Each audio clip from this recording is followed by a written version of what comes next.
અત્યારે જો જોવા જઈએ તો આદિવાસી વિસ્તારની રાજનીતિનું જો એપિસેન્ટર હોય તો નર્મદા જિલ્લાનું ડેડિયાપાડા અને ડેડિયાપાડામાં આવેલું જે પીઠા ગ્રાઉન્ડ છે, પીઠા ગ્રાઉન્ડમાં ચેતર વસાવાના સમર્થનમાં જે રેલી છે ત્યારે આ પીઠા ગ્રાઉન્ડમાં આપણે છે. તો પીઠા ગ્રાઉન્ડની જો વાત કરીએ તો તમે જોઈ શકો છો કે આ ડેડિયાપાડા જે છે એ ડેડિયાપાડા તાલુકા મથક છે અને તાલુકા મથકનું આ જે પીઠા ગ્રાઉન્ડ એવું છે કે બહુ વર્ષો જૂનું આ ગ્રાઉન્ડ છે. અહીંયા અનેક સરકારી કાર્યક્રમો થતા હોય છે.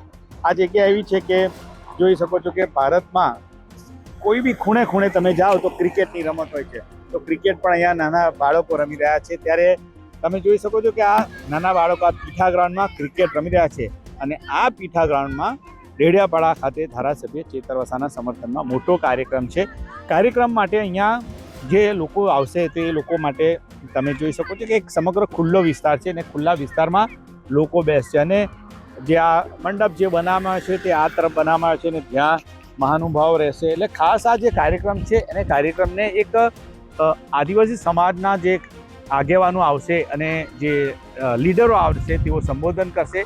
ચેતર વસાવાના સમર્થનમાં આ કાર્યક્રમ છે, પરંતુ સાથે સાથે આ કાર્યક્રમની અંદર આદિવાસી સમાજના જે મુદ્દા છે એ મુદ્દાની પણ ચર્ચા કરવામાં આવશે અને આ ઉપરાંત જે આદિવાસી સમાજના જે મુદ્દાઓ છે, આ ઉપરાંત આદિવાસી સમાજને લઈને જે એમની જે રજૂઆતો હોય છે, એમને જે તકલીફો પડતી હોય છે કે પછી અન્ય જે પ્રહારો પણ અહીંયા આવનારા નેતાઓ કરનાર છે.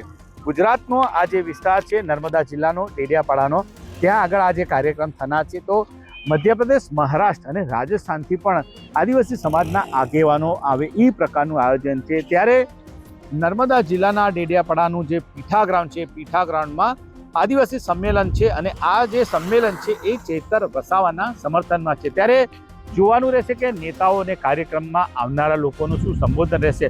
પરંતુ આ કાર્યક્રમની અંદર લાગી રહ્યું છે કે ચેતર વસાવાના સમર્થનની સાથે સાથે હિલ પ્રદેશનો મુદ્દો પણ ચર્ચામાં રહેશે અને આ મુદ્દે પણ નેતાઓના સંબોધન અને આગેવાનોના સંબોધન થાય તેમ લાગી રહ્યું છે.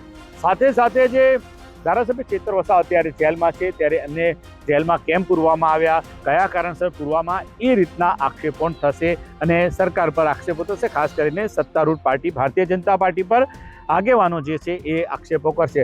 પરંતુ આ બધાની વચ્ચે જો વાત કરીએ તો સૌની નજર ડેડિયાપાડાના આ પીઠા ગ્રાઉન્ડ પરથી થનારા સંબોધન પર છે અને લોકો પણ રાહ જોઈને બેઠા છે કે અહીંયા આવનારા નેતાઓ શું બોલે છે અને શું મુદ્દો અહીંયા ચર્ચામાં રહેશે. ત્યારે આ પીઠા ગ્રાઉન્ડ છે, પીઠા ગ્રાઉન્ડમાં ડેડિયાપાડા ખાતે જે કાર્યક્રમ છે ત્યાંથી અમે આ રિપોર્ટ બતાવ્યો કે નર્મદા જિલ્લાનું ડેડિયાપાડાનું આ પીઠા ગ્રાઉન્ડ છે. પીઠા ગ્રાઉન્ડ એવી જગ્યા છે કે ત્યાં કોંગ્રેસ હોય, ભાજપ હોય કે આમ આદમી પાર્ટી હોય તેના કાર્યક્રમો થતા હોય છે અને અનેક રાજકીય નેતાઓ આ જગ્યાએ સભા કરી છે.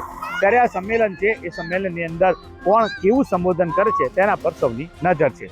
નરેન્દ્ર પેપરવાલા, ગુજરાત તક, નર્મદા.